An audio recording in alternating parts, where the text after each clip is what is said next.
Welcome to the Tavern, World Builders! Today we are talking about the Gothic romance movie Crimson Peak. Beware, here there be spoilers. Grab an ale, zero proof always available, and pull up a chair. I'm Emma, your friendly barkeep, along with Allison. Hello. And Christiana. Hi. And we are so happy to have you here. Cheers! Cheers. Cheers. So for anybody who has not seen this film, which was me until yesterday, And here is a description of what happens. In 1887 Buffalo, New York, American heiress Edith Cushing, daughter of wealthy businessman Carter Cushing, is visited by her mother's ghost who warns beware of Crimson Peak. A few years later, Edith, now a budding author, meets English baronet Sir Thomas Sharp and his sister Lucille, come to ask Mr. Cushing to invest in a machine Thomas has invented to revive his family's clay mines. Mr. Cushing rejects Thomas's proposal, but Thomas and Edith become romantically attached, leading her father to hire a private detective who uncovers something unsavory about the Sharp siblings. Mr. Cushing secretly bribes them to leave America, telling Thomas to stay away from his daughter. Shortly afterwards, Mr. Cushing's is brutally murdered, raising the suspicions of Edith's childhood friend, Dr. Alan McMichael. Thomas marries Edith, and they travel back to Allerdale Hall, the Sharps' dilapidated English mansion, which is sinking into the red clay mine below. Edith begins to notice Thomas's absence from their shared bedroom during the night. She is plagued by nightmares and continually visited by gruesome red ghosts around Allerdale, one of which tricks her into opening a closet where she discovers wax phonograph cylinders before chasing her into the cellars, where she finds a locked trunk engraved with the name Enola. Soon after this, Thomas tells Edith that the estate is referred to as Crimson Peak due to the warm clay from the mine leaching up from the ground and staining the winter snow, turning it bright red. Edith steals a key from Lucille bearing the inscription Enola and unlocks the trunk to find a gramophone and secret documents. Using the gramophone to listen to the audio recordings on the wax cylinders, Edith learns that Thomas previously married 3 other wealthy women, including Enola, the letter's intended recipient, and that Lucille has been poisoning Edith with tea as part of the siblings' marriage and murder scheme to finance Thomas's inventions. Edith confronts her husband and sister-in-law and catches them in an incestuous embrace, after which Lucille pushes her from a balcony. Meanwhile, Alan McMichael has learned what Mr. Cushing uncovered about the Sharps, Thomas's multiple marriages and Lucille's time in a mental institution. He travels to Allerdale Hall to rescue Edith, arriving just after she has been pushed. Tending to her injuries, Alan prepares to leave with Edith, but Lucille stabs him and demands that Thomas finish the job. Thomas instead inflicts an intentionally non-fatal stab wound to Alan before hiding him in the cellar. Lucille confesses to having murdered Thomas's previous wives and having borne a child with Thomas that soon died. These are the ghosts who have appeared to Edith at the estate. Lucille admits to murdering Edith's father as well as her own mother when she discovered Lucille and Thomas's sexual relationship. Edith stabs Lucille with her pen and flees, but is confronted by Thomas, who has truly fallen in love with Edith. He begs his sister to join him and Edith in a new life together, but an enraged Lucille stabs him to death. She pursues Edith with the cleaver she used to kill her mother, but is halted by Thomas's ghost, allowing Edith to kill her with a shovel. Edith silently bids Thomas farewell before he vanishes. Edith and Alan are rescued by the villagers, and Lucille becomes the ghost of Allerdale Hall, playing her piano for eternity. The end credits imply that Edith has written a novel based on her experiences, titled Crimson Peak. Dun dun dun. And with that, let's hop on over to Happy Hour! What did we all think of this? So, Christiana, I believe you were the only one who had seen this previously. Yes, this was my pick, and I adore this movie. It's a comfort movie for me, which I know is alarming to some folks. I watch it all the time. I just love the vibes, and it is also the movie that I will get people to watch if they're interested in getting into horror, but they can't handle too much gore or too many jump scares. Because I feel like this is spooky and scary, a little gory. It has a tiny bit of everything without being too much, I think, for some of the horror movies I watch, certainly. Mm-hmm. So yes, I absolutely adore this film. I think it's so beautiful. I'm curious to what you guys think. I feel like you guys didn't like it. I didn't mind it. I don't think I loved it, but I was like, yeah, that was an all right movie. I'm not, mad that I watched it. I do think also the kind of lessening of the horror was impacted by the, very 90s graphics. The ghosts did not look good. And that makes them, automatically kind of less 90s? Scary. But, it's so far from 90s. The graphics were. No, No, sorry, I don't know when it was. For some reason, like, CGI will take me out of, like, being I know it's scared. Like, it wasn't terrible. Like, I don't think it was actually 90s level, but you could definitely tell it was CGI, and that makes it a little less scary, I think. Yeah. The vibes were great. Like, it was ethereal. Like, the like, atmosphere was fantastic. I loved a lot about it, particularly the setting. They go to the mansion, and there's a big hole in the roof, and leaves flag around, and wind blowing, and everything's kind of moldy and gross. And they step on the floor, and you can see, like, this red goo seeping through, and just, like, all the red that looks like blood everywhere was just such a good setting. Yes. Yeah. So I really like that. It's really funny that you say this is the movie you give for people who want to get into horror Christianity, because some of the scenes were too much for me. Oh, really? But I've liked other Which ones? horror. And it's really funny because it wasn't the ghosts that are the scenes that will stay with me. It was the bashing of the father's head in. Like, that in one's the pretty, Oh, yeah. That one's pretty brutal. that one I was like, what's happening? And then the scene where Edith walks in on her husband and his sister doing it, and I was like, this is so gross. They were only making out. She had her hand down his pants. Yeah, That was more than true. making out. Yeah. Yeah. And I was just like, pretty that gross. scene is going to stay with me. I was just very icked out by that. That's very fair. Yeah. Yeah. I also is feel like I'm very desensitized to horror, so to me, I'm like, wow, what a beautiful love story. What a comforting movie to watch. For who? Who of them was a beautiful love story? After I watched it, I texted Christiane and Emma, and I was like, this isn't romance, this is a horror story. And Christiana's like, what are you talking about? There's love. There's love. There's love in it. The defining element of romance with a capital R is happy ending, so I think I was kind of expecting one or something, and then it was not what I was expecting. No. So The Gothic very not kind of happy cancels that out. Gothic romance are like It's very apparently a different. bit different. Like, I was genres. sort of, when I think of Gothic romance, I think of Jane Eyre, and this definitely has elements of that. Like, you can see some similarities. But Jane Eyre has it's sort of a bittersweet ending. Like, she does end up back with Mr. Rochester at the end, but it's a lot of horrifying things happen in between. Yeah. Well, it sounds like we're already wanting to talk about genre stuff, so let's jump right on over to Tavern Talk. So I think we're going to be talking a lot about the Gothicness of the genre, because that's kind of a defining thing that sets it apart from romance, which there are not a lot of like hard and fast genre rules of like your genre absolutely must have this, but like it's almost universal. Like, to be a romance, you need a happily ever after for your characters. Like, romance readers will be mad if they open your book and there's not a happily ever after, because that's what that genre promises. And a Gothic romance does not need to have that, so it's very different. Gothic is also hard because I think so much of it is just the vibes. Like, it's the a really atmosphere. difficult thing to pin down and say precisely, this is Gothic, this is not. Yeah. I'm sure there's like a literal definition that scholars use as to what's determined Gothic literature, and I think it has a lot more to do with the time that it was written and where it's set and things like that. Like, I'm certain there's like a literal definition, but I think for the average reader or media consumer, the colloquial definition of Gothic is a lot more about the general atmosphere and kind of feel of a piece. Yeah, because you could still write a Gothic novel now. Yeah, as much as there are official definitions for genres, I think even it is very kind of vibes-based and like, oh, it's dark and like moody and atmospheric and stuff. So it very much is a genre that's kind of defined by how all the pieces come together rather than any individual piece. Absolutely, like, dark is a huge hallmark. That's of kind Gothic. of key. Yeah, that's can't be a happy rainbows cheerful, and unicorns story. Yeah, no. Which Crimson Peak definitely was. has. Like, it could be dark either like literally, like having dark sets and dark environment and dark colors, but then also like tonally and emotionally, and it kind of hits on all of those. Yeah, I think like there's some definitely dark subject matter, and I think some of the like the mansion itself is definitely kind of very dark, gloomy, and I feel like there are definitely some lines being crossed into horror with Gothic. Oh, absolutely. Because this felt very horror. This felt more horror to me than something like Jane Eyre, and I think because of the supernatural element, maybe like because she's actually seeing ghosts, not just like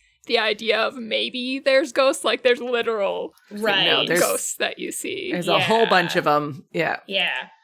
Yeah, because I think Gothic often will, like, kind of flirt, like, with the line between, it's like, oh, is this all in the character's head, or is it actually something supernatural? And, like, often you don't know one way or the other. Yeah. But this one you obviously, well, I mean, I guess in theory it could have all been in her head, but I that's not what the suppose story is indicating it doesn't at all. imply that, yeah. No, it definitely implies that, I mean, the beginning and ending sentences are, I know ghosts are real. It's kind of the thesis statement, so. Yeah, so like horror, you sort of have these emotions being evoked, like dread or fear, or this feeling of being haunted, which you definitely have here, quite literally. Yeah, and like from the beginning, it's like it's all the way through. Yeah, I mean, it starts with her trying to get a manuscript published, and then there's obvious misogyny happening, which is sort of just dark in itself, even though nothing otherwise malignant has happened yet. Yeah, I think, and this might be closer to like when Gothic romance or Gothic horror or just Gothic literature in general kind of first came about. It's very reflective of the times that it was originally written in. So she's haunted, yes, literally, but she's also haunted by being a woman, right? Like she can't get her story taken seriously because she's kind of a spinster for her time almost at this point. And like women shouldn't be able to write or type and all of these things, right? Like there's levels to it. And I think it also, some of that kind of like general unease comes from the socioeconomic and class implications that are happening. So like, yes, she's wealthy, but Thomas isn't. So she falls in love with a guy who's, you know, kind of outside of her class. What is she going to do about it? She wants to write, but women aren't really supposed to write. Like there's a lot to do with society when it comes to Gothic horror, I think, where it's kind of like the fear of like sexuality and like women being capable, intelligent beings and things like that. So I find it interesting that this is called a romance because I felt like it didn't take much time for them to fall in love. Like it was like fast. I literally said that to the TV. I'm like, you guys have talked twice, and you're like and I could not be parted from you, or I would die. It's like, okay, Disney, like let's. Yeah, but I think the thing there is that it took Thomas a long time to fall in love. Like he was manipulating her at first. He wasn't actually in love with her. Like, he was love bombing her. Yeah. She fell for it, but he slowly starts to actually fall in love with her. Yeah. So I think that's kind of where the romance comes in a little bit. And then also poor the doctor. Why am I blanking on his name? McMichael. Alan. Michael. The way they say McMichael. He's so good for her. And he's just been there the whole time. And she's like, ooh, look at Tom Hiddleston over there in his fancy suit. I mean the choice between Tom Hardy and Hiddleston. It was Charlie Hunnam. Sorry, Charlie Hunnam. I always get him and Tom Hardy confused. No, Charlie Hunnam. Yes, the guy who plays Jax in Sons of Anarchy.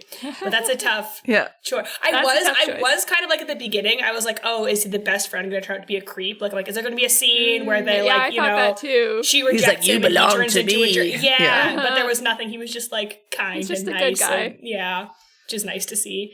And I do think some of the like insta love is also kind of, I think, probably part of the genre. Like in the like almost like a supernatural connection to each other. Like it's like an obsession, an infatuation. It's not instant love. It's like instant limerence, right? Obsession is a good. Obsession is It's a good one for Gothic. Like it doesn't have to be there, but that's a good common component. I think that's you hit that obsession on the head there, is definitely. I don't think, for example, I'm thinking Dracula / Nosferatu. I don't know if that would be considered Gothic horror. Oh, I think so. Probably. I think so because it fits the vibes, and in that sense, you have the same things where it's like there's seduction is always, I think, a part of any sort of Gothic horror or romance. Like there's this idea of like being drawn in.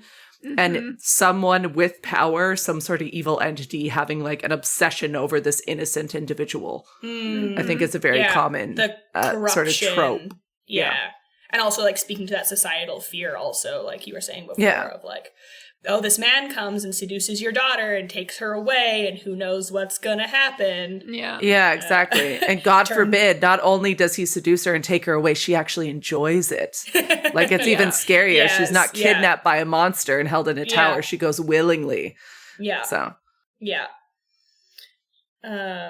Yeah, often there are supernatural elements in Gothic, which we did talk about. Sometimes it's kind of more subtle as to whether or not they're actually supernatural. In this one, it was very overtly supernatural. I kept comparing it to Jane Eyre because I'm like, oh, this is interesting, because in Jane Eyre, there's only like 2 circumstances where there's a slight supernatural maybe element, but it's only hinted at and it might not actually be real. Yes. Like it could be just in their heads kind of thing.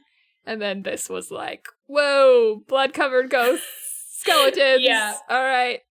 Which I think does push this maybe a little bit more towards the horror side than the Gothic side. Because that's definitely more of a horror thing, is like the overt. Like, because Gothic is more kind of like dread and suspense, and then horror is more like outright fear. And I mean, they both have elements of both, but like those tend to kind of be the extremes of either side. Yeah. Or it's with a weird horror, one, the dread sure. actually pays off with you seeing something, whereas in Gothic, maybe you never get that. Yeah, it's like unresolved dread. Yeah. But it just goes to show that you can have multiple genre things kind of happening at once, and genre is very fluid and often subjective. Mm-hmm. Like, you could have 2 people see the same thing and be like, oh no, like, is it a romance or not? Yeah, or argument. As we talked about, like, atmosphere, huge in Gothic, and this absolutely had the, like, creepy environments, like dark the forests. rundown castle is a big one in Gothic. So essential. I mean, the mansion was basically a castle in this. Yeah. Just such interesting atmosphere in this movie. I did really love that about it. Yeah, and it it did like, again, we love a thing that does multi-purpose, and then like stepping into this rundown mansion, like not only sets the scene, because you've got like, you know, the dark shadows and then the light coming in through the window, and like you have the like leaves and I think snow at one point kind of coming in. So you have through stuff the ceiling. falling in all the time. So you've got this like contrast of like this angelic stuff falling, but then it being like really creepy. And then you've got the red coming up to the floorboards, but it also is showing like they're real poor, right? Like they're not in a good situation, right? So it's like doing double duty at all points, which is great. So cold and isolated as I was watching her step into the mansion. I'm like, I feel like it's like the breeze, the wind is blowing and making creepy noises, and I'm like, I just feel like her suddenly being cut off from everyone and everything she knows. Especially Thomas picking her up bridal style, and I know that's tradition, like you carry your bride through the threshold, but he's like literally physically carrying her into this dark, desolate world and kind of cutting her off from the outside for that reason. Like, ooh, goosebumps. And then the gaslighting. I wonder if that's also a common thing in Gothic, where like you're seeing things or something's being done but to someone, you. no, you're crazy. You're crazy. Yeah, you're crazy. It couldn't possibly be that. What are you talking about, you silly woman? Yeah. The sister was so creepy. That actor did a really good job. Oh, I think she won a bunch of awards for like best supporting actress, Jessica Chastain. Well deserved for this one. Yeah, because she was terrifying. She was terrifying when she slams the breakfast on the table, and it was like, I was just so worried about you, and just stares her in the eyes and starts scooping up scalding hot eggs with her bare hands. That was like, creepy. I would evaporate out of existence. Or when she starts prodding into whether they slept together yet, I was like, why do you care about this? Yeah. So I watched it with Connor, and about halfway through, he was like, I don't think they're brother and sister. I think something is going on. I said the same. I actually thought that he was like, she was his original wife. And yes, they were that's just what Connor pretending. thought. Yeah. I already knew there was incest. That was, The twist in the movie where Edith is actually thinking that, and she goes, oh, like, you're not actually brother and sister. Like, right after she catches them together, and Lucille's like, no, that's the thing. We are. Pushes her off a balcony. I was like, the first time I watched it, I was like sick to my stomach a little bit. I was like, oh my God, what terrifying. a twist of a twist. Like, you think you figured it out, and then they flip it again, and you're like, oh no, that's disgusting. I hate that. Yeah. I also really loved the scene where the nice guy, what's his name? Alan McMichael. Alan McMichael.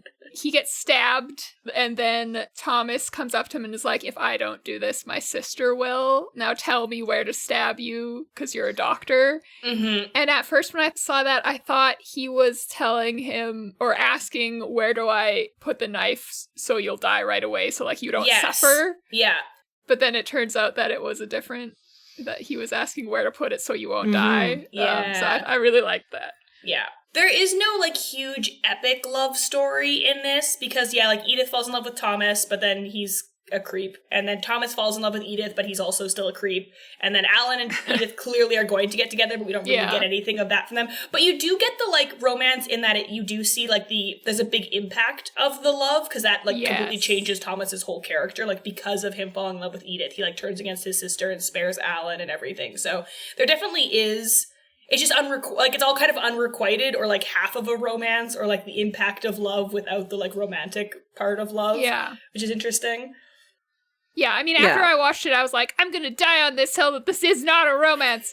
But I changed my mind because the definition of Gothic romance is different. Well, it's just not the same. It's just very important to have the Gothic part in there, because it's definitely not a romance, but it is a Gothic, which often ends in tragedy. Like, that's part of the genre. And you're definitely not watching this for the warm and fuzzy feelings. That's for certain. Yeah. Love how, so she's in love with him when he's not in love with her, and then it switches. And so they're not in love with each other at the same time. That's very... Yeah.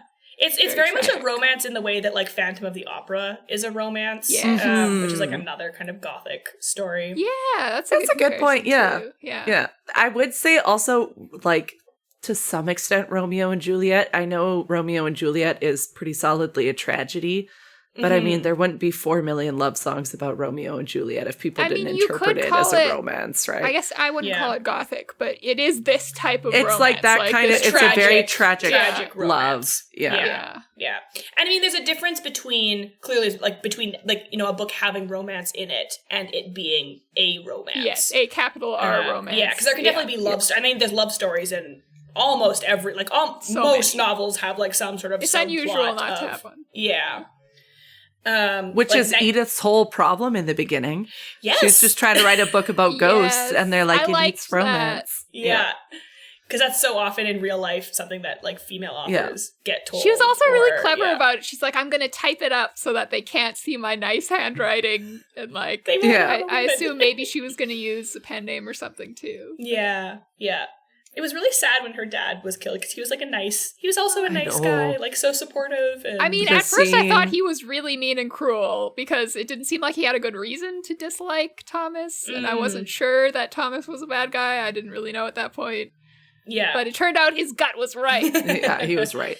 The scene where she has to go, like, identify his body, and she's like, he's cold. Like, why is he cold? He's afraid of looking his age, you see. That's why he dresses so nice and, like, tucks the blanket in around him. There's a lot of really emotional scenes in this, which I do also think plays into Gothic, right? Like, it's a little bit gut-wrenching sometimes. Yeah. No, I forgot. I completely, like, I guess I blocked that out of my mind, because that was so sad when she's like, heartbreaking. Nightmares and, like, foretelling and visions and prophecy is also, like, a big Gothic horror thing, which you absolutely get in this. Like, the very first thing is she gets a prophecy from her mother saying, beware of Crimson Peak. Yeah. Which, then you hear those words later, and it's like, aha! I feel like, again, it's often more subtle than what is done in this. Which maybe makes this crossover more into horror, because often you'll get, like, I'm not sure if this was a real dream or not. Or, like I had this dream, but it was probably just a dream, you know? Yeah. Or, you wouldn't have someone just explicitly say Crimson Peak later. You might just, like, see a red mountaintop or something. Yeah, I think a good comparison for a lot of these tropes is the most recent Nosferatu movie. For, like, a more, like, very literal Gothic horror kind of thing. Where it is, you do open up with, I'm blanking on her name, but the main character in Nosferatu kind of awaking from this vision and having this prophecy, and, like, she can't figure out if it's real or not, and slowly we do figure out it is kind of real, sort of thing. But it's not until it's almost too late. So I think that's a good comparison for the horror side of this one. And it's not that you can't cross over a bit. Like, this is a very good example of how to do it well. Anti-heroes, like, moral grayness is very much a Gothic thing as well. Like, we do in this one, I think, have some more kind of staunchly good characters. Like, Edith is pretty staunchly good. Yes. Alan is pretty staunchly good. Her father is pretty staunchly good. I'd say Thomas is the sort of anti-hero. Yeah, because Lucille's also pretty staunchly bad. Like, she doesn't have any redeeming qualities. Yeah. Not really. Yeah, but Thomas is definitely an anti-hero, because he kind of does the right thing in the end. Yeah, and is sort of similar to Jane Eyre, right? With Mr. Rochester. It's been so long since I've read that. He's not as and crazy, but yeah. He's not crazy. He's just kind of a jerk old man. Yeah. At the beginning, and then he sort of softens a bit as Jane and him fall in love. Yeah. Or also like Phantom of the Opera, like the Phantom is a maniacal, murderer, but saves Christine and her eventually lets her go. Yeah. And what is better than a man who releases his kidnapping victim? Truly. Exactly. I remember I'm obsessed with Phantom of the Opera, specifically like the early 2000s musical movie. Because it came out at a formative age for me. Ask My Spouse, another comfort movie for me, and he's sick of me watching Phantom of the Opera. I remember being a kid and being so mad that she didn't end up with the Phantom. I was like, I remember he's right that there. too. And then as an adult, I was like, creep alert. Yes. 5-alarm creep alert. Yeah. As a kid, you're like, oh, this is how fairy tales go. This is the guy and he cares so much. Yeah.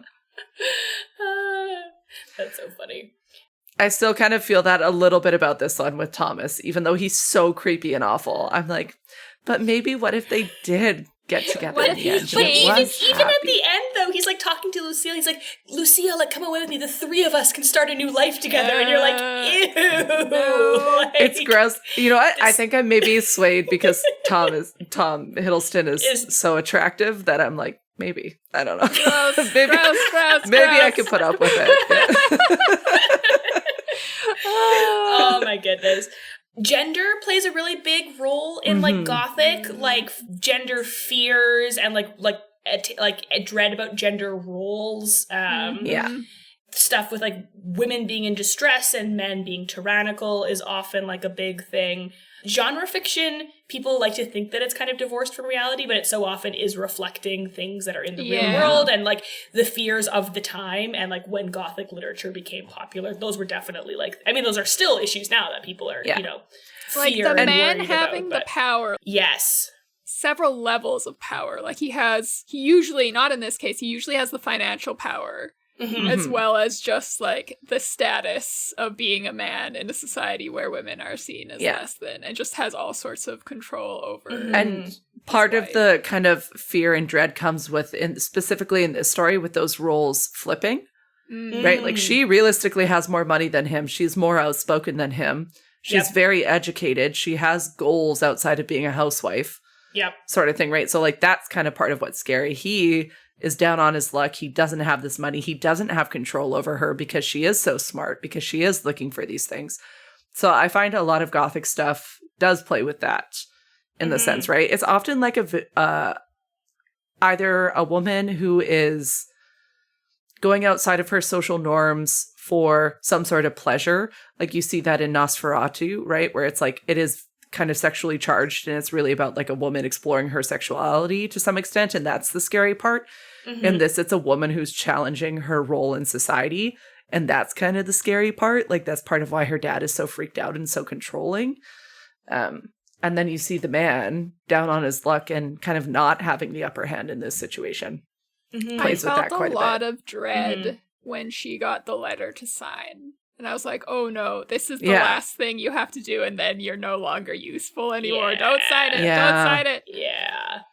Yeah, there's also the like gender role reversal between like Thomas and Lucille, because when Edith's father's head gets bashed in, you only see like a dark figure, and you kind of just assume that Thomas is the one who did it, and then later you find out, no, it's Lucille. I thought right away it was the girl. I was wondering. I'm supposed to think it's Thomas. It's probably his sister. Yeah, and she's also the one that killed their mother. She's the one who's like, she seems to be like the power in that dynamic as well. So like in every turn, it's the women who have this kind of power that they're not supposed to have, and obviously Lucille's is much more of a like perverse power because she's murdering people as opposed to like writing novels.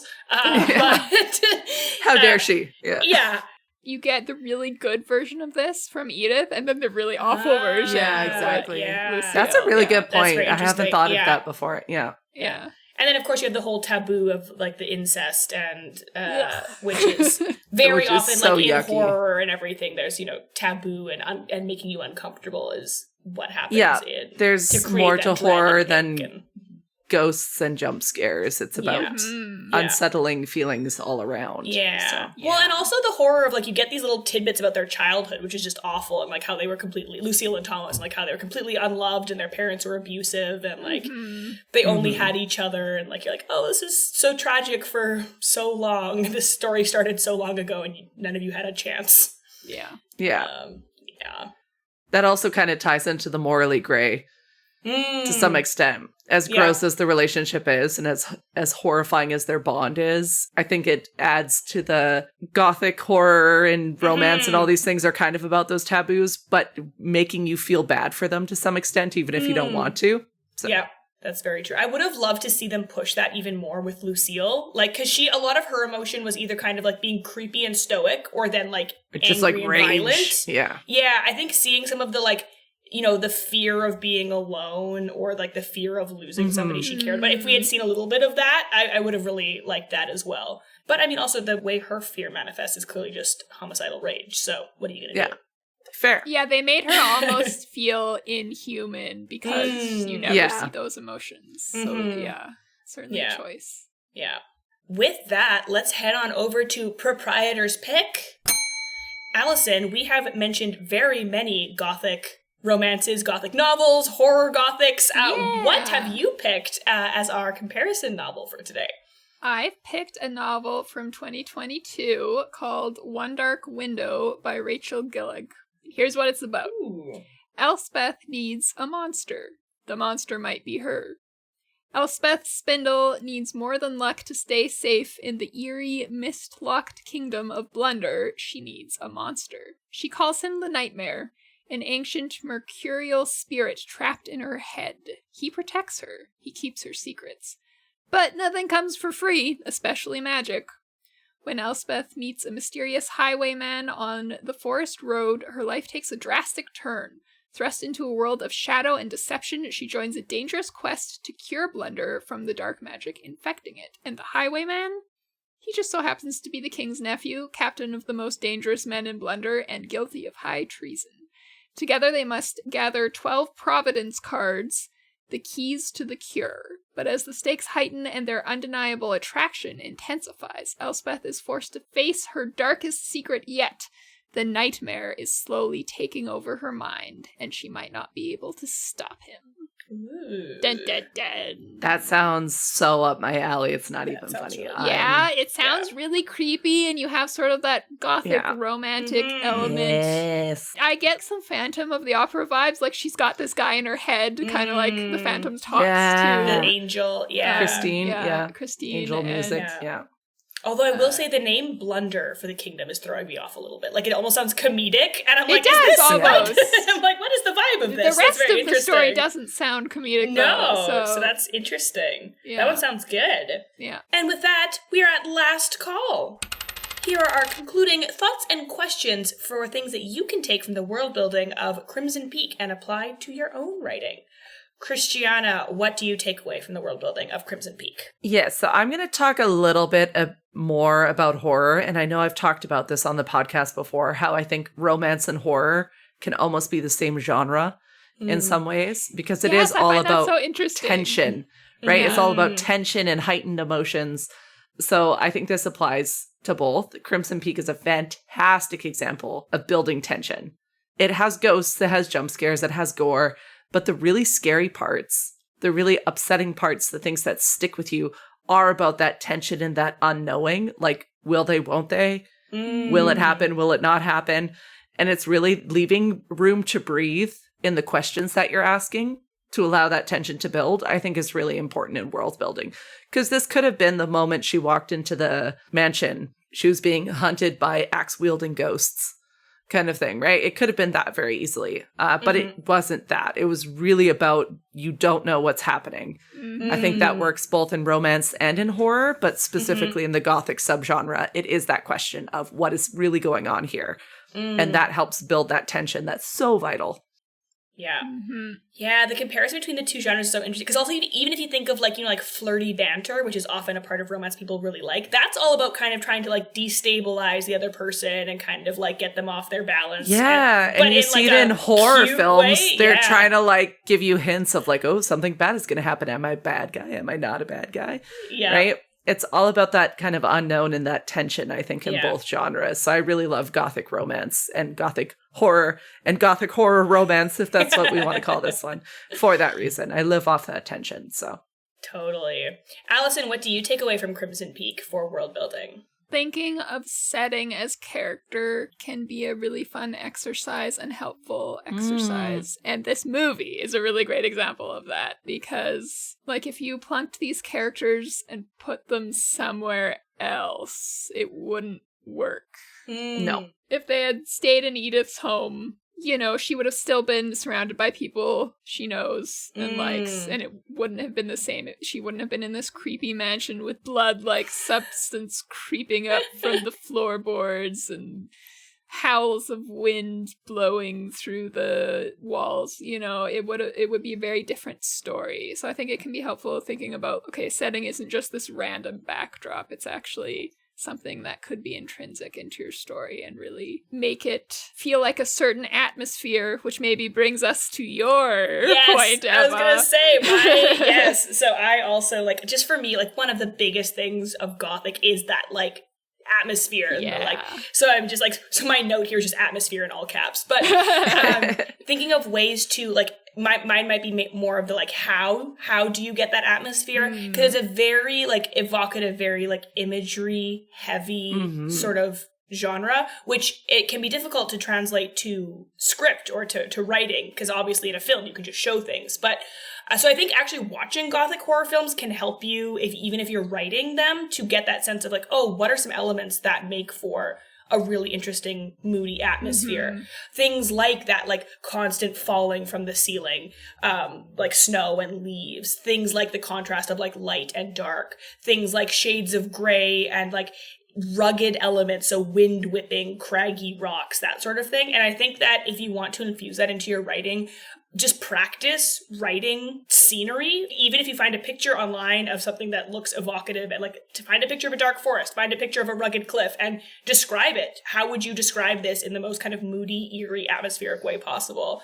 And even the weather is a tool that you can totally use. Storms. Yeah, there was that scene where she realizes what's happening and she tries to run away and she opens these giant front doors and just snow blows in and there's a blizzard and you're like, she can't survive in that. She is stuck here, which is so scary. A well-timed, like, crack of lightning or thunder, like, absolutely, Or, like, even, and again, to pull on that romance side, like, think of, like, the Pride and Prejudice with Keira Knightley movie when they're walking across the field and it's, like, dawn and there's the mist and the, like, so those two things, like, atmosphere is even very prevalent. Better trope that also shows up in this movie is the, oh no, we're snowed in and there's only one bed. Only one bed. How can it work for you? Yeah. Yes. And also, films are very visual, and so I find that sometimes that's what writers think of, is just the visual descriptions, but the whole fun of novels is that you have these other senses that you can bring in, too. How cold are her fingers in that mansion? I think about that all the time. Every time she touches the railing, is it icy? Yeah. Like, is it icy? Yeah, cold. Is everything damp, is what I was wondering. It all looked kind of moldy and gross. Yeah. Totally. How does, metaphor, like, is the setting a metaphor for how they're feeling? What internal things can the character be feeling for you to externalize? How would you represent those emotions as something in the world, in the atmosphere? Gothic is, like we said, just all about vibes. So lean into it. Lean into the poetry of it. Like, it's a very kind of, evocative genre, which is very, very cool. Unfortunately, this brings us to closing time. We would love to stay longer, but this atmospheric view just isn't going to admire itself. Let's all stare out a vista. That's me admiring. Thank you so much for joining us at the tavern today. If hands-on world building is something that interests you alongside these theoretical discussions, then you should absolutely check out our world building workshops. These are bonus monthly episodes where we build a different element of a world every session, available for patrons at our $5 and up tiers at patreon.com/worldbuilderstavern. In this month's episode, which is already up and ready for you to listen to, we built an economy. Check out our description for a link to help a Palestinian family escape Gaza, and you can also find us on our website, worldbuilderstavern.com, which has links to our TikTok, Discord, and our bookshop.org page, where you can buy books we talk about on the podcast, which will support not only us, but also an indie bookstore. We hope to serve you here again soon, but until next time, scram! Bye! Get out of here.